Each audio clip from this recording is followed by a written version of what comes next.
Knowledge और कोई भी इंटेलिजेंसी ना होना, कंप्यूटर के पास अपनी कोई इंटेलिजेंसी नहीं है, कंप्यूटर क्या है, एक डम्ब मशीन है, ठीक है।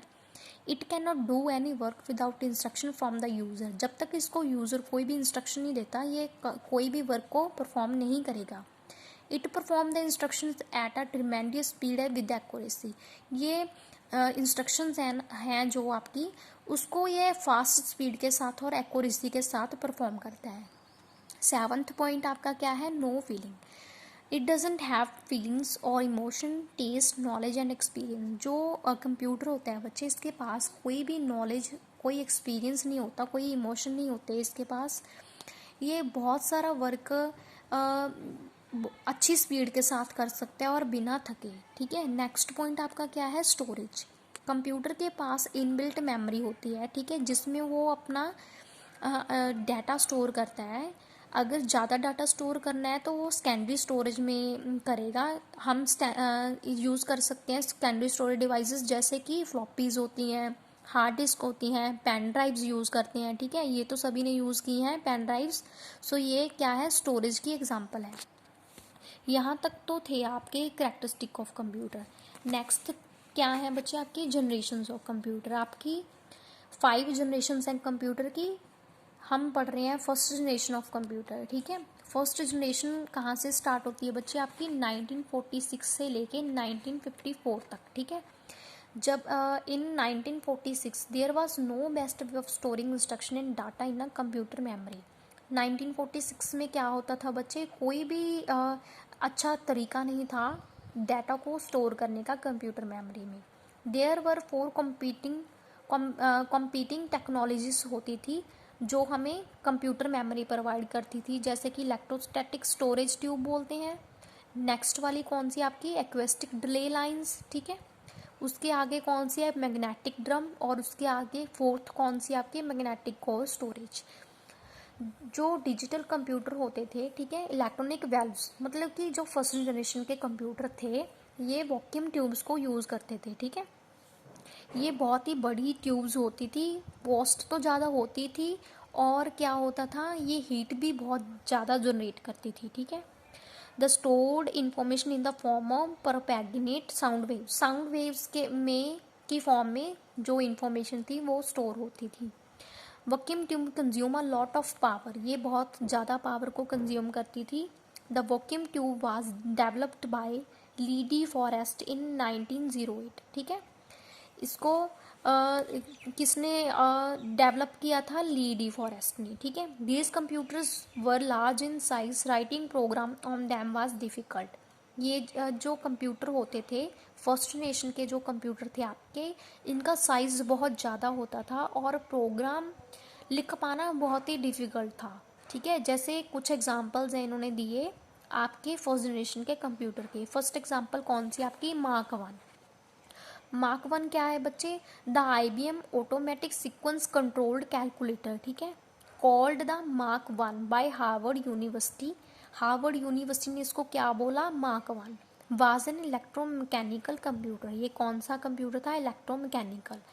Mark 1 is the first machine to successfully perform a long services of arithmetic and logical operation. जो आपके अर्थमेटिक और लॉजिकल ऑपरेशन होते थे, ये फर्स्ट मशीन थी जो उसको सॉल्व करती थी, ठीक है। मार्क 1 क्या था, फर्स्ट जनरेशन का कंप्यूटर है।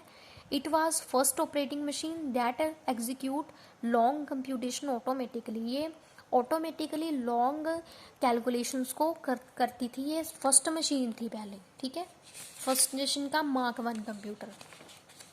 नेक्स्ट क्या है आपका, ENAC।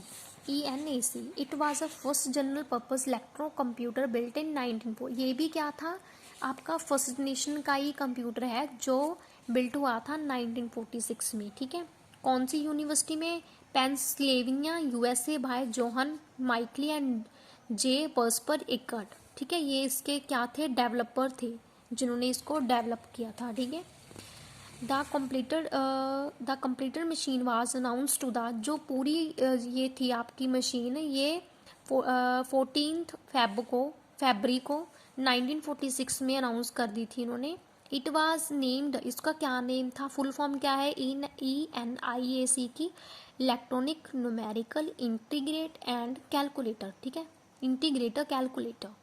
नेक्स्ट क्या था आपका EDVAC, it stand for electronic discrete variable automatic computer, ठीक है, ये इसकी फुल फॉर्म है। ये कब डेवलप हुआ था 1950 में, ठीक है। ये किसकी इम्प्रूवमेंट थी, जो ये पहले वाला है ना आपका कंप्यूटर, उसमें कुछ इम्प्रूवमेंट की गई थी, ठीक है। तो नेक्स्ट क्या है आपका EDSAC, ये क्या है बच्चे आपका electronic delay storage automatic computer, ठीक है। इसको डेवलप किसने किया था, MV विल्कस ने। कौन सी यूनिवर्सिटी में, कैम्ब्रिज यूनिवर्सिटी में, इन 1949 में। नेक्स्ट आपका कौन सा है बच्चे, ये भी अर्थमेटिक और लॉजिकल कैलकुलेशन, जो आपका EDSAC है ना, ये भी आपका अर्थमेटिक और लॉजिकल ऑपरेशंस को ही हैंडल करता था, बट इसकी स्पीड और इसकी शेप में थोड़ा थोड़ा चेंज आता गया टाइम के अकॉर्डिंग। सो नेक्स्ट आपका कौन सा कंप्यूटर है, UNIVAC, ये इकोरॉन माइकली ने प्रोड्यूस किया था 1951 में। पहले वाला 1950 में था, जो हमने EDVAC किया ये कौन सी ईयर में, 1951 में, ठीक है, bye universal counting computer setup के थ्रू, ठीक है। ये भी एक फर्स्ट कमर्शियल कंप्यूटर था जो यूनाइटेड स्टेट में प्रोड्यूस हुआ, ठीक है। Limitations of first generation computer की क्या थी, एक तो बच्चे ये वैक्यूम ट्यूब्स को यूज़ करते हैं, दे यूज वेल्वस और vacuum tubes as their main electronic component, ठीक है। जो मेन कंपोनेंट होता था, क्या यूज़ होता था इसमें, वैक्यूम ट्यूब्स, ठीक है। ये जो ट्यूब्स थी ये बहुत ही बड़ी होती थी, स्लो होती थी प्रोसेसिंग, और स्टोरेज क्या थी, लेस थी। दे वो large in size, slow in processing and less storage capacity.